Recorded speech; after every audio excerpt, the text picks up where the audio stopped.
If you have absolutely no money, you have if you don't have a couple $1,000s stacked up or readily available to send out and buy like a skip trace list and cold callers or PPC lists and stuff like that, go knock some doors. Go drive for dollars. Hey, welcome to another episode with Julian Castle. Today I got Donovan Ruffin. He is a 30-year-old who is a real estate investor who's been doing this since he was 20. And he's got a lot of success and a pretty good track record. We're going to be diving in deep into how he got to where he's at today. And, I just want to welcome this incredible guest. How you doing, Donovan? Pretty good. Thanks for having me.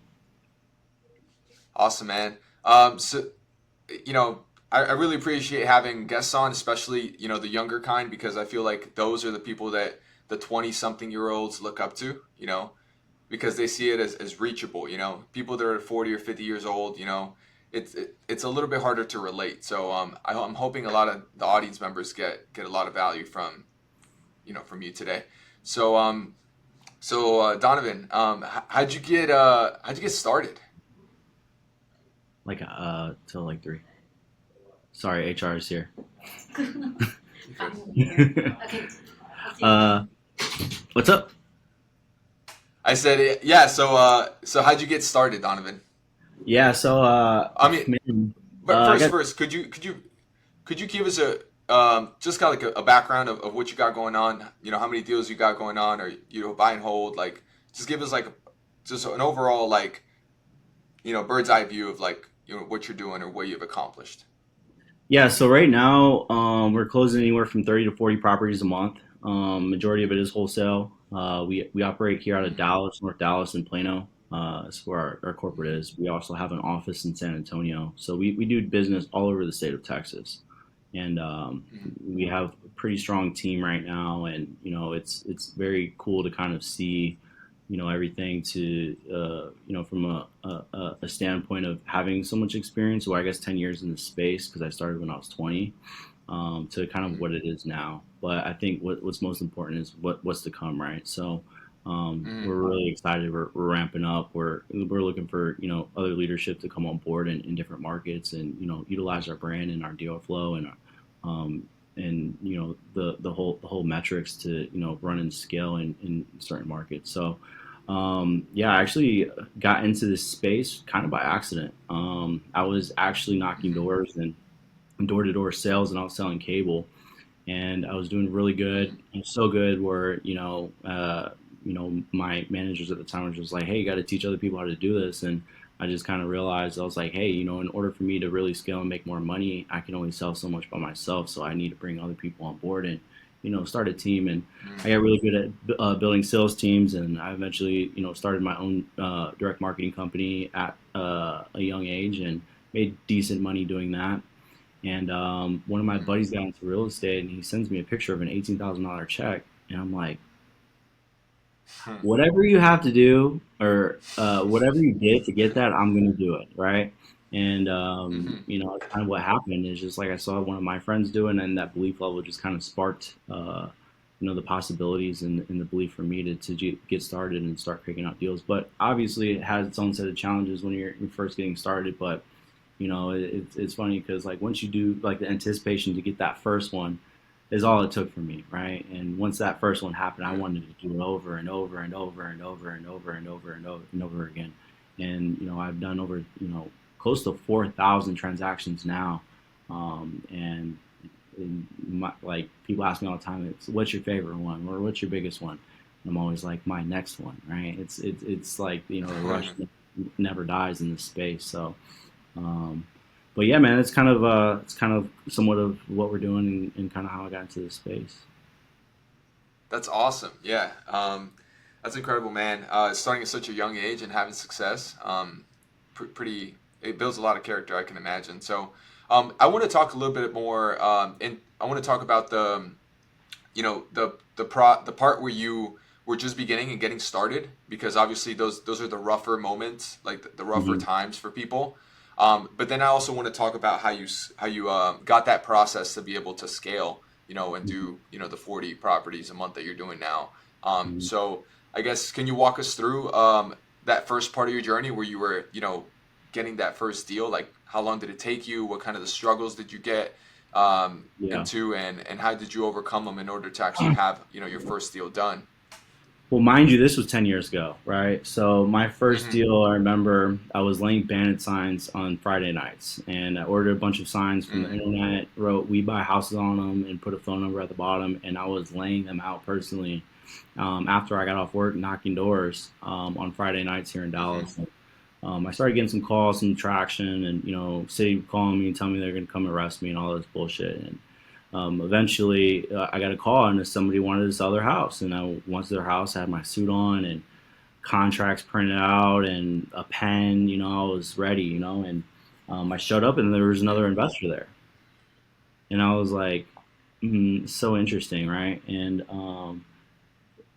now that I look back at it, I kind of realized, I was so naive and so new when I first started. I didn't know who to trust and who to ask questions to and things of that nature. And it was like one of these guys that he's just super sleazy. He's not even in the space anymore for obvious reasons. And I was like, I thought he was my friend. And I texted him, I was like, hey, can you help me evaluate this deal? And he's like, yeah, sure. And then he told another friend, and that friend is the one who I saw at the house. And I'm like, holy crap, like you guys are snakes. And that's I just kind of realized I was entering into a space where it's like really ruthless and relationships do matter.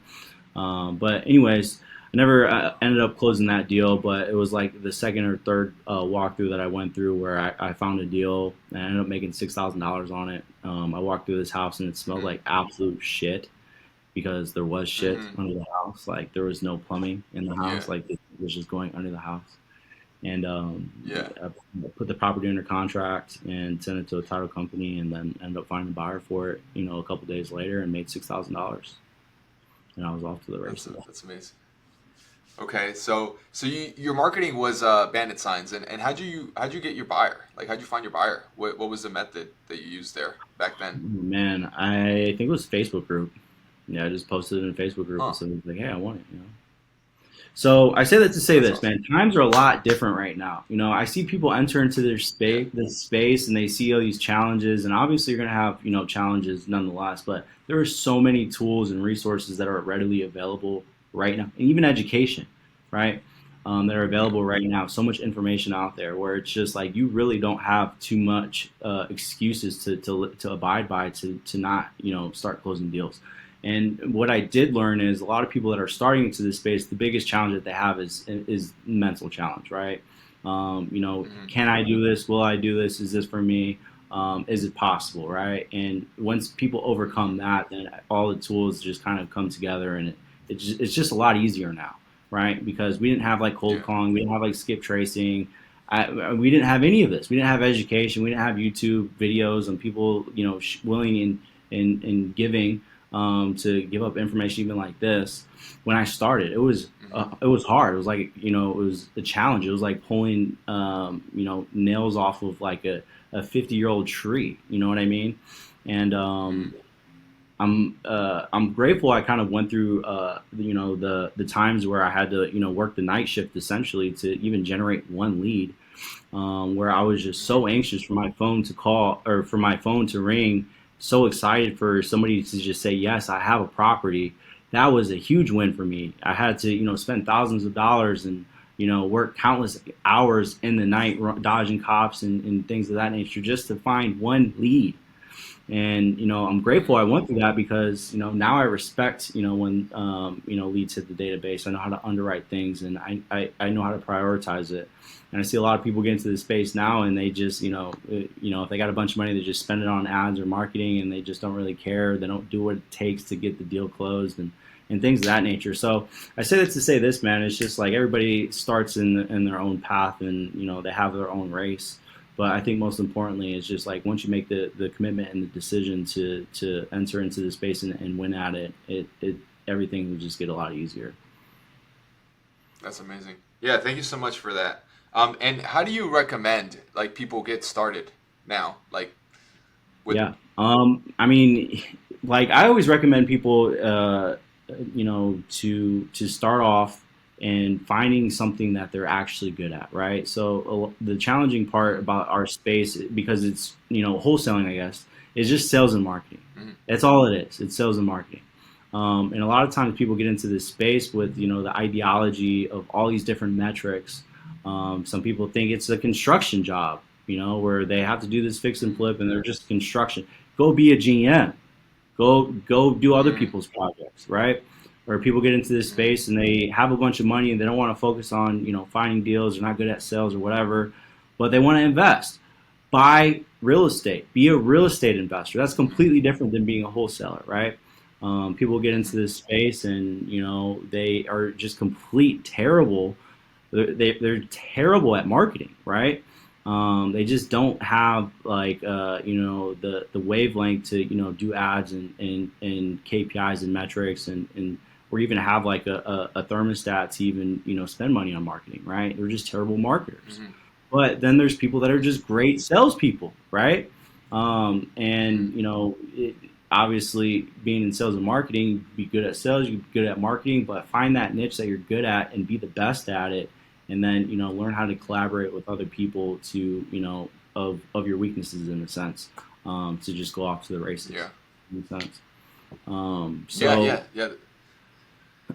so what basically a short answer to a long answer from your question is, a great way to get started into this space is just to get started. Start getting active and doing Hmm. something. Find something that you find an angle that you enjoy to do and just stick to it, right? If Yeah. you have to have these HUD statements, I can actually show you one, right? Because I just supposed to do like today a couple of them. All right, this is what you call a HUD statement, right? On this HUD statement, there's like 80 to 90 different ways you can get paid on a transaction, right? You can be a lender, you can be an insurance broker, you could be a title company, you could be, private money lender, you could be a wholesaler, you could be a real estate agent, you could be a lot of different things. But being involved in a transaction, it definitely sets the part to make a difference in somebody's life, right? Yeah, I mean, that's kind of like my 2 cents on it. So it's Yeah. just like get Yeah. started, Yeah. go get a job somewhere, go work for somebody, be a part of a team. Yeah. Yeah. Yeah. That's amazing. Yeah. Thank you for that perspective. What do you think? So when it comes to wholesaling, usually, there's different kinds of ways to get into it, like you just mentioned. But most people that basically don't have a lot of money, one of the best things to get started doing is wholesaling, right? Because you can spend money on marketing, a little bit, or you can, cold call or whatever. So like, based on what you see now, like, because I'm just trying to do a comparison, right? Because you when you started, you had to work your ass off in order to get leads, and actually go in person and close them and stuff. And so Yeah, nowadays, you mentioned, there's cold callers, there's different methods, it's easier. So like, what yeah, what would be like an easier way, like to get started for people now in current in the current landscape with the tools that they have available? yeah. Well, I guess there's two parts to that question. Is like, are you entering into the space, or are you getting started with money or without money? Are you entering into the space with a lot of time or no time? Are you entering into the space with skill set or no skill set? Right. So, people that have a lot Mm, of money and a limited amount of time, I always recommend, doing inbound marketing. Right. So you don't have to spend too much time on like the mm, follow up and things of that nature. Right. And yeah. then, the people have little amount of money is just, there's free ways to go about finding deals. If you have absolutely no money, you have if you don't have a couple $1,000s stacked up or readily available to send out and buy like a skip trace list and cold callers or PPC lists and stuff like that, go knock some doors. Go drive for dollars. Mm, Drive around neighborhoods, first time home buying areas, and make a list of all the properties that you foresee that have issues, that are run down, tall grass, broken roofs, tarp over the roof, just mm, poorly taken care of. A majority of the time, there's going to be a huge opportunity for you at least to have a conversation with that homeowner. And once you develop that list, and understanding your territory and your market and your prospective market, right? It's kind of like doing the hard work, but it doesn't cost money. It costs something. It costs effort, time, energy, and hustle. That's what it costs. It's going to cost you something, right? Because mm, there's people on the other side that are just spending money to find these leads, right? They aren't taking the time and the mm, energy and the hustle to find, the diamonds in the rough, right? So, I always mm, recommend go drive for dollars, and this is going to be a spiel on driving for dollars, but drive for dollars. Go door knock pre foreclosures. Go door knock in neighborhoods where those houses are that you're driving for dollars, or try to find the owner, have those conversations, and just get in the trenches and start to learn, and start shooting offers, right? Have those conversations where you're shooting an offer to somebody, and getting into the conversation of somebody that's motivated to sell. Then after you do your first one, then you can start investing a little bit of money into cold calling, pay per click, and then PPC, or pay per lead, right? In today's Mm-hmm. market, our company, we do really good at cold calling and then pay per lead. Okay. Great. That's amazing. Thank you for the breakdown. Yeah, that's I think that's what the audience was looking for, And Hmm. so when it comes to scaling now, obviously, you're doing numbers that like most people don't do, right? And so, like, can Hmm. you just give us like, I guess, backtrack or something, or I don't know, like, give us your advice looking back, to what you've done that has been important to you in order to structure your company, your business, in order to be able to make the numbers, work and all that. Yeah. Well, I will say this, first and foremost. I know individuals that are doing this by themselves with no team, that make just as much net profit as I do when I have this large operation and doing all of these transactions, right? Because there Mm-hmm. is risk involved, there is overhead, there's responsibility, there's as a business owner, it's just constant reinvesting. Easy way to describe it. So Mm-hmm. when I hear the term scale, right, I've seen for a lot of years, people, especially in real estate, their egos and their pride just gets the best of them, where they want the big office, they want the big sales team, they want to drive these cars and, be known to doing a lot of volume and transactions. But the reality of it is, how much are you net profiting, right? And so when Mm-hmm. you take a kind of step back and just kind of understand the importance of being a business owner, um, going from a space to being self-employed, where you can be a high-paid self-employed person in our space, to being a business owners, is really making a commitment to other individuals, right? And you have to have like a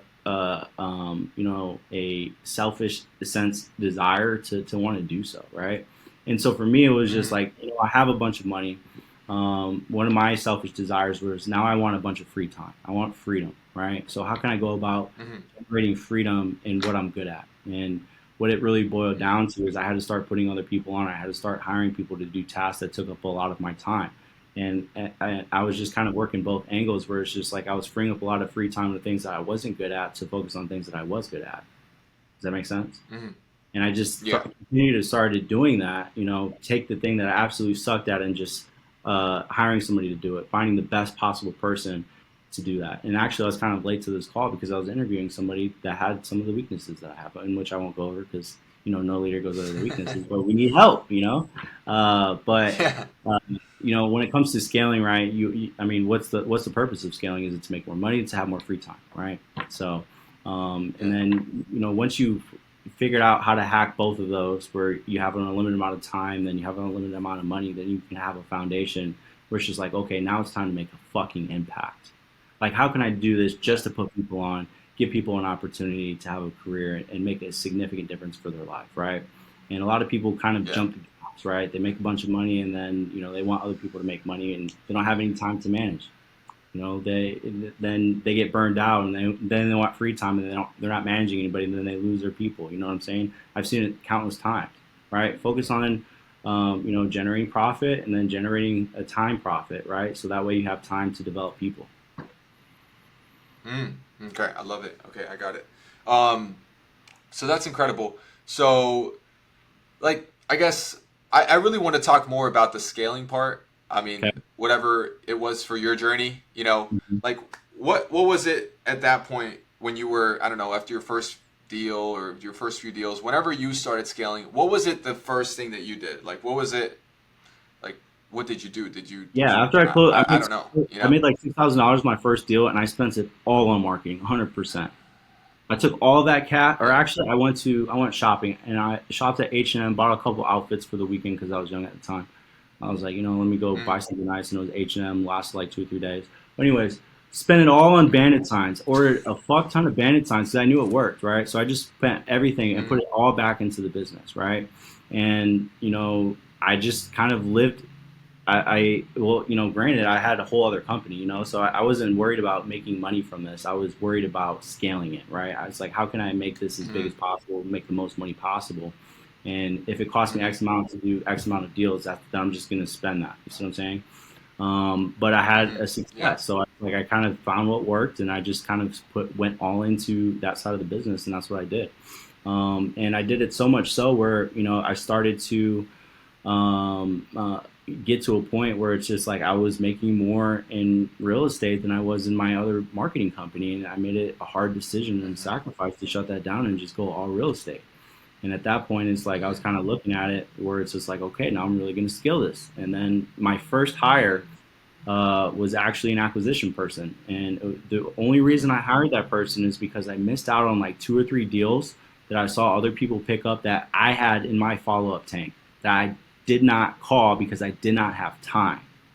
And I realized I was like, I fucking lost because I need help, right? And because I Mm-hmm. didn't have enough time to even reach that person, I immediately started looking for an acquisition person. And then it got to a Mm-hmm. point where I had so many deals that I couldn't sell myself, right? And then I was, Mm-hmm. utilizing a lot of dispo companies and things of that nature. And a majority of the deals that we do now are coming from other wholesalers and realtors too. But I was focused on my skill set on acquisitions, but I started selling a lot of deals, and then I started hiring disposition reps, and hired a transaction coordinator. And then at that point, I had, three or four acquisition people, and at that time, one disposition rep and a transaction coordinator, and I was just kind of off to the races with the foundation. It's just like all of a sudden I can kind of Mm-hmm. work on my business versus in the business. Now I could just teach and put everything that I know into my talent and my people for them to just be the best at it in whatever department that they're in. Wow, that's amazing. Ah, I love this story. All right. So, how did you go about picking the person that you were hiring? Like, what was it that Mhm. you did that you looked into? I just hired my friend. Oh, really? Yeah. I was Okay. like, well, well, I guess like, a lot of people always ask me this is like, how do you go about finding people? Like, how do you, hire somebody? And, here's the reality, guys. Like, when it comes to leadership, you have to be a fucking leader. Leaders know where they're going. I Mm-hmm. know where I'm going. I know where the company's going, and that's how it always has been. I always had a goal, and I always had a path, and I always had a mission of where I was going. And once I committed to that mission and committed to that goal and constantly worked towards it, just naturally people wanted to be a part of it, right? Especially the influence around me, Mm-hmm. like people around me, they kind of saw that. They believed in that because they saw some success. Mm-hmm. And then all of a sudden I was off to the races with recruiting just because it was easy to hire people. It's still easy to hire people just because of where we're going. People want to be a part of something big. Mm-hmm. Yeah. So yeah, I just hired Okay. my friend. My friend we were on the couch. Is like, dude, I can't. Like, can you help me make some calls, right? And I just hired my friend, which was a terrible decision, by the way. But you know what? I'm happy I did that because I learned how to hire. I learned how to train people, and I just made a bunch of mistakes hiring people. Where all of a sudden now I'm really good at it. So it's not Okay, I like I gotcha. did some Okay, like cool. eval or some bullshit. I still don't do that. Yeah, just do Okay. check all these boxes and go through these sets of interviews. And no, I mean, like I didn't do any of that. I was just hustling. Yeah. Yeah, I got you.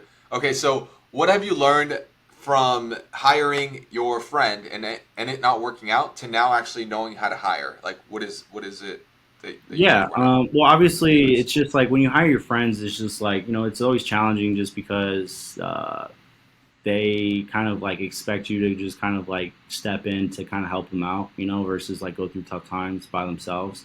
So I think that was the most challenging part of hiring like people in my immediate circle. And Mm-hmm. I'll still hire my friends, but I go about it a certain way. Like I don't train them myself. I have somebody on my team train them, and I have them manage that person, right? Even one of my best friends, somebody else manages, right? So I've had family members that worked in my company, and I have made the commitment and the decision not to manage those individuals just because they, I hate to say it, sometimes they'll take advantage, and then it'll alter your friendship or Mm-hmm. your relationship. And so I always tread lightly on hiring inner circle people because of that, right? And Yeah. that's just kind of like my 2 cents on hiring friends. But I think when it comes to hiring, I think you want to look for certain skill sets in people, and I do think I have a talent on finding what people are actually good at and seeing it up front or immediately, and just kind of putting them in the right seat for them to thrive and grow based off of their talents and what their skill sets are versus what they suck at, right? Versus what the company needs, right? So, for example, like if our company needs a disposition agent, somebody comes in and does an interview, and I kind of learn their personality. It's just like, you're not fit for sales, but you're great at this, right? And let me put you in this seat, and then get really good at that, and then start to, understand the space and the nature of it. And if you want to eventually grow from there, you can, right? I'll give you an example. Like when we had a young gal that worked with us for 4 or 5 years, and she started as a acquisition rep. She was terrible. She was so bad. She didn't make any money. She didn't close any deals. She didn't get any contracts. She was just so terrible. But she loved to talk to people. She loved building these relationships with sellers. And I'm like, let's just see what you can do in dispositions. And we put in her dispositions. She was off to the races because she was the type of personality where she was good at repeat business, and we found a seat for her, and she just went off to the races and started winning. Yeah, that's awesome. Okay, cool. I got you. So I got a question. I got a question on when you hire people. Like what is the compensation plan that you do? Like how do you structure that in order for it to be a win-win for both you and the person that is being hired? Yeah, so I mean, like I said, our compensation has changed a lot over the years, and every business model is different, right? We're kind of in a position now where our brand is so stellar on our SEO and our name in our space. We're able to pay a compensation the way we do. I don't recommend it, especially for people that are just starting off, especially don't have brand. Like, I'll give you an example. We make millions of dollars every single year with no ad spend. Wow. Because we built a brand, right? Now we still invest into ads and things of that nature, but let's just say, for example, we didn't have a brand, and we had to spend a lot of money on ads just to turn a profit, right? There's obviously different levels of commission, right? So I'll keep it simple for you. For acquisitions, we pay 20%, and then for direct marketing, like we find the seller and spend ads and things of that nature. It's half of whatever that commission is. So it's 10%, and then for dispositions, it's 10%, and then same thing if it's like an in-house deal, it's about half of that. Okay, gotcha. Okay, cool. All right, that makes sense. Yeah. And So that's if you suck, obviously. In we have like a comp plan built out where you can make up to 22% in dispositions, but it comes with volume, right? So you have to start moving a lot of volume every month. Yeah. Right, I got you. So basically, it's 20% for acquisitions, or 10% if it's direct, and then it's 10% for dispositions, and it's 5% if it's like an in-house deal. Correct. Yeah, that makes sense. Okay, got it. And that's incredible. Yeah, that's good to know. So how do you build a brand? Yeah, I'll give you an example. Dale, he sits right here. Actually, let me show you. Dale, come in here. He doesn't like to speak, but I'll just let him. I'll let him. Dale, talk to the world. Say hello, world. Hello, world. Dale, how many deals? Hey, Dale, what's up? How many deals did you acquire and close last month that you picked up? 20, maybe 21. They all closed. Okay. These aren't contracts. Oh, wow. Okay. Yeah. And your acquisitions, right? He's in acquisitions? Yes. Correct, yes. Okay, awesome. Okay, so making 20% or 10%, like it comes out to a decent amount of commission for you. Where no, we should probably not tell him how much he made. He made a lot of money. Okay. No worries. He made probably more than that's what I'm saying. Making space. Yeah, because it always makes sense, if you're by himself as an acquisition person, an acquisition manager at a company, then entire companies. Yeah, that's a lot. Yeah. You know, make a good That team. You know, it's just like I'm here building our brand, and Dale, helps a lot with acquisitions just because we get flooded sometimes. So if you have a deal that you yeah, need to sell, call Dale. Yes, sir. Thank I you, sir. got you. Dale, plug in your number. What's your number? Or I'll leave some Yeah, links. you got it. Just go to okay, equitycashoffer.com or find us on Instagram. okay, yeah, yeah. Plug it. Awesome. All right, and I get it. So basically, that's how you're able to keep like members and have them paid well because you guys do a lot of volume, right? That's the secret We sauce, do a right? lot of close volume. Yeah, we close deals for real. It's an Yeah. interesting point just because there was a lot of years in my in equity cash offer, we paid salaries. We paid salaries, smaller commission, and it got to a kind of a point where it's just like a lot of the heavy hitters at our company were just kind of like begging. It's like, can I please have a higher percentage in commission? Can I please, like, I'm doing all majority of the work, and it was just really hard to justify that. And I will say, man, it's just not all fun and games, right? Especially the past 12 months have been the most challenging that I've personally experienced in this business in 10 years. And I know, Yeah. especially the past 12 months, I wasn't the only one, right? So there's a couple things I saw with that. It's like I could quit, give up. I could do it by myself. I could, let everybody that bet on me down and fire them all or lay them off and just do it myself. Or file bankruptcy. Mm. Or Wow. you have options, right? It's just because I was looking like 12 months ago. I was kind of looking at our business model of what it was 12 months ago, and I had 60 to 90 days to make a significant difference, or we were going to be out of business. Like cash reserves Mm. were drying up, and Mm. we were paying anywhere from 75 to $100,000 a month just in salaries a month. Mm. And that's not even talking about the Mm. overhead, the marketing expenses, and all of the things that's going along with getting deals to close.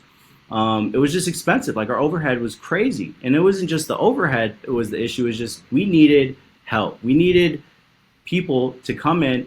I was kind of looking at that 60 90 days as like I need to hire 20 disposition reps in the next 30 days, and Mm. I can't afford to do that on salary. And so that's kind of when I made a decision. I just, instead of paying salaries and smaller commission, that's why we just opened the gates. It was just like, all right, now it's time for the big dogs to eat, right? Mm. Um, Mm. and that's why we came out with this sick comp plan where even I like if I need to go make $30,000 because I want to go on this crazy weekend trip, I'll just be on the sales floor all week and just make commission in my own company. I built the comp plan for me. Yeah. And I love it. And Yeah. it's like it's amazing, right? And I say that to say this, man. It's just like it's not all fun and games for one, but for two, you have to learn how to adapt. You have to learn how to change as times change, right? If we didn't change, we would have been out of business. Like a lot of people that you probably know too that aren't in this space anymore, right? I Mm. saw a huge opportunity where I knew I had a problem and I knew I was really good or I felt like I was the best. And I was like, I was telling myself, I was like, man, if I got this problem, everybody else probably has the same problem. Everybody else has issues Mm. dispositioning stuff. It's like, okay, now let's re engineer this wheel. And instead of having, 16 acquisition people, what if we had 20 disposition agents? And then that's the decision we made. And I kind of, said a prayer and I was like, God, please just, I'm trusting that deals are just going to come. And that's exactly what started to happen. We started delivering, we started closing deals, we started closing other wholesalers deals, we started closing real estate agent deals. And people would realize like, holy crap, I'm making more money selling my property to equity cash offer than I'm capable of doing myself. So it makes sense. We became a service company for a lot of people in our space because they needed help. It's still unrealistic for somebody that is a single person or a small operation like 3 to 5 people on your team to sell a property for more than what equity cash offer is able to sell it for with our sales team. Does that make sense? Just because you're Mm. just outnumbered, out relationship, and that's not nothing personal. It just makes sense. Does that make sense? And so Yeah. I saw it was working, and people were happy. We were closing a deal for them, and they would bring us the next one, and the next one, and the next one, and the next one, and then they focused on where their talents were. and we're just off to the races. Um, so yeah. That's amazing. Okay, so let me just be clear. I want to understand this. So it sounds like you did a shift, right, to become more of a like a dispositions company where like you help other people with their deals, Yeah. and that's what Yeah. you Yeah. know I mean, skyrocketed we you. were, we had a JV department in, like, we opened the JV division of our company in 2020. Right. Mm, But I'm sure, direct to seller, it's just like the deal size is crazy. Like, I mean, yeah. it's not realistic. I mean, in the Texas market, to go make a $60,000 deal on a JV, right? I mean, deal sizes are small, Mm, right? And we had to yeah. make a shift from going from direct to seller, that focus, to moving volume, right, with smaller deal Mm-hmm, sizes, because the deal size is going to be mm-hmm, smaller the way.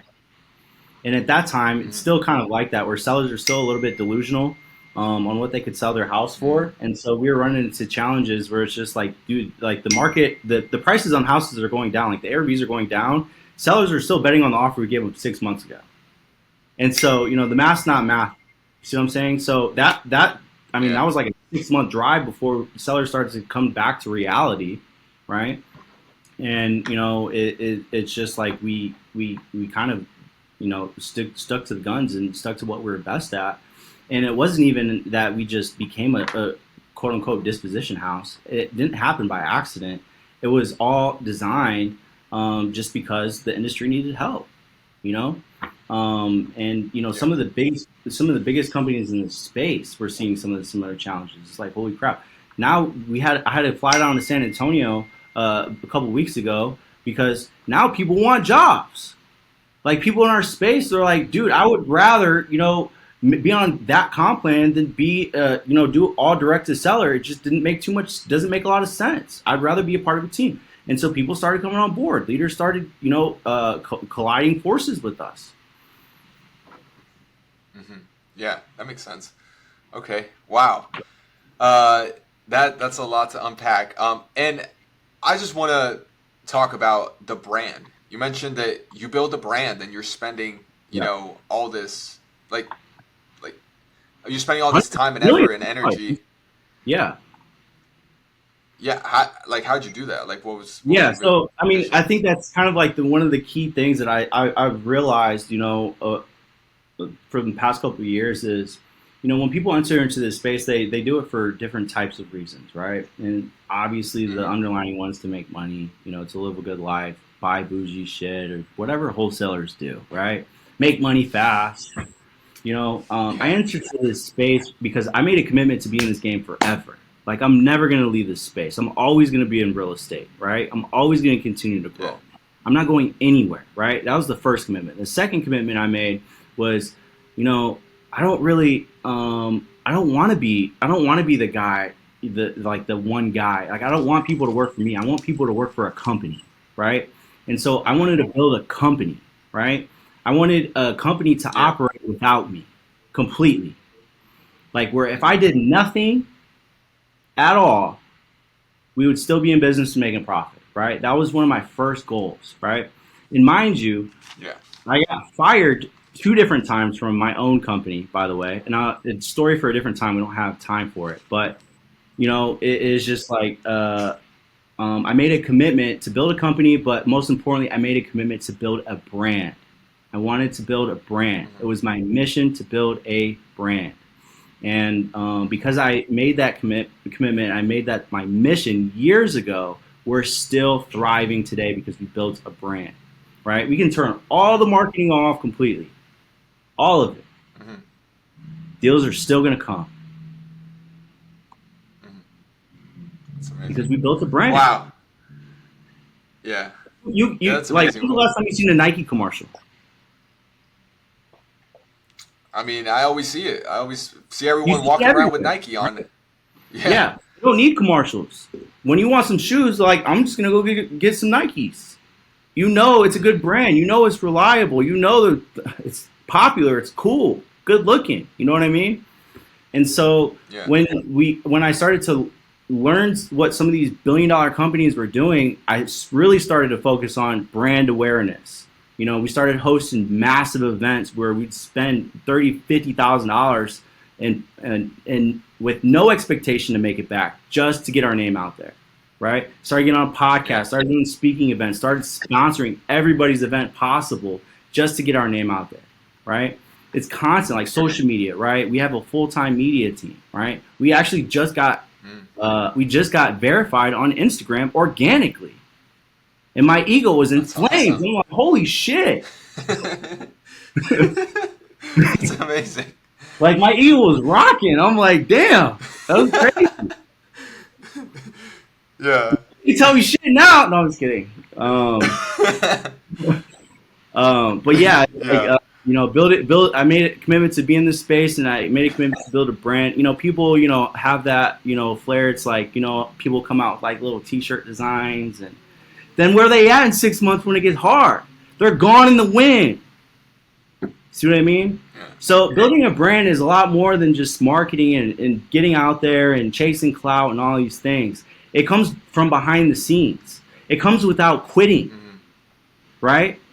It comes without quitting. It comes with persevering when times get the worst of times, right? And we're still here. The only way to lose is to quit. Yeah, I got you. Wow. Okay. Yeah. That's amazing. So, there's a lot to unpack in the brand building. So you made the decision to start hosting events, right? To get on podcasts. Like, what are some other tangible things that you did, like that actually elevated your brand? Because doing the right thing, saying what I said I was going to do. Delivering good product to the marketplace on the buy side and disposition side. Just organically off that, people will start to talk, right? People will start to send you referrals. It's just like if you're a real estate agent, right? Just if you're a real estate agent, you have to build a brand, and referrals is like the name of the game in being a real estate agent. It's like the basic of the entry level. Like, where did that philosophy disappear to in the wholesaling space? It's just not there. What the fuck? That's what I was gonna say. Yeah. Referrals, hello. Yeah. That's the first step, right? And then we get some money. We sponsor some events, and you see this thing right here. We started shipping these to our clients with a whiskey bottle or a tequila bottle. We'd ask them, my TC would text me like, whiskey or tequila. They'd give us one. And some people would be like, I'm sober. I'm like a recovering addict. We'd still ship it to them. Open it up. Okay. It would be like this nice, fancy thing with, you know what I'm saying? Oh, nice. That's awesome. Committed to building a brand. Like, I used to see celebrities, it's like, man, this collaboration with Kim Kardashian and Beats by Dre. Thank you for sending this to me. Like, people were posting us on social media without even us asking. Like the wow effect, right? When people, it's just like when you build a brand, like you have to do something to have some sort of impact so you can be remembered, right? A wow factor, right? Yeah. It's more than just a t-shirt, right? It's coming like, you're going to remember this forever, right? Obviously, social media helps a lot, there's just so many different ways that, we went about building a brand. But I think most importantly, it just started with the commitment and the decision to do so. And the commitment to being the best at it. That is incredible. It is so incredible how I haven't seen this before. Like, I haven't seen this from other people. Like the fact that you're giving gifts out and stuff, and the way that you talk about how you're building a brand similar to how like Beats by Dr. Dre or Kylie Cosmetics. Oh, look at this, it's incredible. I just don't see it in the wholesaling space. And I also didn't even have that awareness of like, because you know what people like building do? a brand. People are just like, oh, I'm broke. Let me just do JV deals and just think it's just going to work. Or let me just be a disposition house. Like, what the fuck? Like, you haven't prospered and did anything in that space. You know what I'm saying? So that's why it's just like people see what we're doing. It's just like, oh, you're just another dispo house. No, the fuck we're not. We're a fucking brand. We're a powerhouse. You're going to need us one day. and we will do business Yeah. with each other. You don't have to like me because it's not. You're not even doing like I have some of the people that hate my guts that need us. That they're on HUD statements Yeah. every day. It's crazy. Yeah. Yeah. That's amazing. Wow. That's incredible. Okay. And okay. I get it. I understand. What do you see as the future now? What's up next for you? Yeah, so now we're Let's focused talk on, about that. we're interviewing a lot of leaders right now in our space because our mission is to open up offices, sales offices in segregated markets. What I've learned running sales teams is it's very challenging to manage politics internally, beyond 20 people, right? It's so hard. Hmm. So, you look at some of these billion-dollar companies, right, and they have different corporate offices, they have different franchises, they have different locations, they have different branches, right? And Hmm. so that's kind of what I've realized for us to really scale and grow to a billion-dollar company. That's something that we have to do for us to really provide. And I mean, there's so many times people hit me up with like a deal in Virginia or California or whatever, and we just say no because we're not active in business there. We just don't have, we don't have the bandwidth and the manpower to be able to perform on that transaction, right? But we will, Yeah. you know, um, Hey, let's we go. will, yeah, we will. It's just, Yeah. that's what's up next for us is we're going to start opening branches, and we are opening branches in different segregated markets. That's awesome. So as of right now, what markets are you involved in? All of Texas, the Texas market. Okay, all of Texas. And that's how you scaled even before you got into this, like Yeah, this brand and this position house. You were just doing deals in Texas, and that just was deals it. in That was your Texas. market. Hmm. Okay, okay, gotcha. That makes sense. Okay, great. Well, I want to respect your time, So, what kind of parting words do you have for people? Like, what would you Yeah. like them to So, do to you do? know, you've listened to this entire podcast up until this point, and you're still listening. So you're interested in either Julian or myself or whatever. I want to know that you've been listening to this podcast specifically. So if you're listening right now, shoot me a DM on Instagram or Facebook with a pineapple emoji because then I'll know specific metric of you listened to it all the way through. And typically those people Mm, they're not just interested in me or you, they're interested in learning, right? They're ambitious, they're mm, hungry. I want to work with those individuals. I want to talk to you. I want to know who you are. I want to pay attention. I want to start seeing where you're at right now and where you're going. I love that. I love when people enter into this space brand new, never done a deal before, and maybe in a different, just starting out, and they just thrive. Because I've been in the space 10 years. It's just like that's why I love doing stuff like this. Is just to see, people, get into this space and really make an impact, make a difference, and do something great for themselves, and make a name for themselves, and build a company, and put other people on, and things of that nature. It's just it's a beautiful space to be in.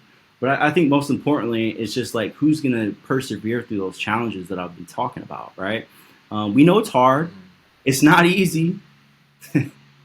It was easy for a long Yeah, time. It's so funny. Like people get started now and they just start off to the races. And people that have been in this space a long time, they're like, man, it's the hardest ever. I'm not closing any deals. I'm like, how are you going to tell me somebody that just enters this space 2 weeks ago is closing like 2 or 3 deals and you've been here for 5 years? You're just a bitch. Where'd that drive go? Where'd yeah, that motivation go? You didn't commit. You didn't make a commitment. The new guy did. yeah. Where did excitement go? Oh, you're not making as much money as you used to. Nobody is. We all have to work longer hours, put in more work, harder work, go through more challenges to make less money. That's just the space. That's just the time that we're in. Whoever said it was always going to be the same, if not better, all the time? Nobody of any type of attribute of success ever said that. Mm. So if you've been in the space a long time, send me a pineapple. If you're new in the space, send me a pineapple. But I think most importantly, if you're listening right now, I want to know who's listening right now. So yeah, you got any more questions for me, Julian? I got you. So, let's see. No, no, that's incredible. I think that's a good way to end. But where can we find you? What's your at? Also, My my uh just my you can follow me on social media, the Donovan Ruffin. shoot me a DM there. I mean, if you Google me, I mean, you see pretty much anything that you want to see.